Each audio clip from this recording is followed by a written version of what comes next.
And hello po, magandang umaga at maulang umaga sa ating lahat mga kapatid. At ito nga, humigo po na ako ng kape kasi kababangon ko lang. At ito nga, tinignan ko dito sa tabi, meron po yung pusa namin natutulog pa. At makikita nyo nga sa labas guys, ay basang-basa ang lupain kasi nga naman ang lakas ng ulan at talagang maghapon magdamag umuulan dito. At kung makikita nyo nga itong mga manok namin ay nandito lang sa gilid-gilid. At ito nga, tinignan ko pa sa gilid ay nandun pa yung iba. Ito nga, pumunta muna ako sa kulungan nila para naman sila ay sumunod naman. At ito nga, makikita nyo may nakataya na palanggana dyan. Yan po ay galing sa ulan. Kung gano'n rin umuulan ay napakasarap bagang matulog at gumawa ng bibe. Ay, nandito nga pala yung mga bibe namin na bagong pisala. Sa dami ng itlog na napisaan itong pato namin, naku po, wala pang nabuhay. Paano naman kasi, malingad ka lang na onte, meron ng mga daga dyan na kung ang lalaki pa man din, ay nako, mas malaki pa yata sa pusa, kaya nakakatakot din. Ito, ginawan muna namin sila ng pansamantalang kulungan at paggabi, tinatakpan, basta yung tinatakpan. At alin namang mga alaga namin kalapate at kung mapapansin nyo, meron na namang naglilimlim. Abay, talagang napaganda mag-alaga ng kalapate mga kapatid at napakabilis mapadami. Ito rin naman yung alaga naming manok. Kung mapapansin nyo, aring manok ay naglilimlim din. Nag-iisa na nga lang aring aming inahing manok at isa ring inahing pato. Sana naman ay buhay na aring mga pato namin para dumami ang aming mga alaga. At kawawa namang aring mga manok, hindi mo alam kung saan sila sumisilong dahil nga umuulan. Abay, napakaganda, ang daming tubig namin ngayon. Tignan nyo nga naman, napakalaking drum na hiniram namin. Drum laang yan kasi wala namang kaming pambili. At talaga namang tuwang-tuwa ang mga halaman at punong kahoy. Nadiligan na naman sila. Sana all nadidiliga. Charis.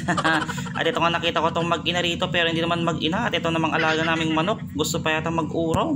Ito nga pala si Offer na aking alagang aso. Magli-5 taon ka na. Yes po, tama po, 5 taon na ito sa December 16. Ay, talaga namang magtatagal ang alaga mo, lalo na kung iyong inaalagaan ng mabuti.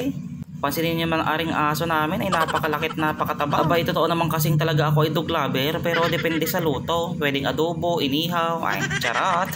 Maraming salamat ka pala sa panonood mo. Baka naman pwede mo i-follow, like and share. Comment mo na rin kung nasaan ka ngayon nanonood para alam ko naman kung saan umabot yung video ko. Maraming salamat.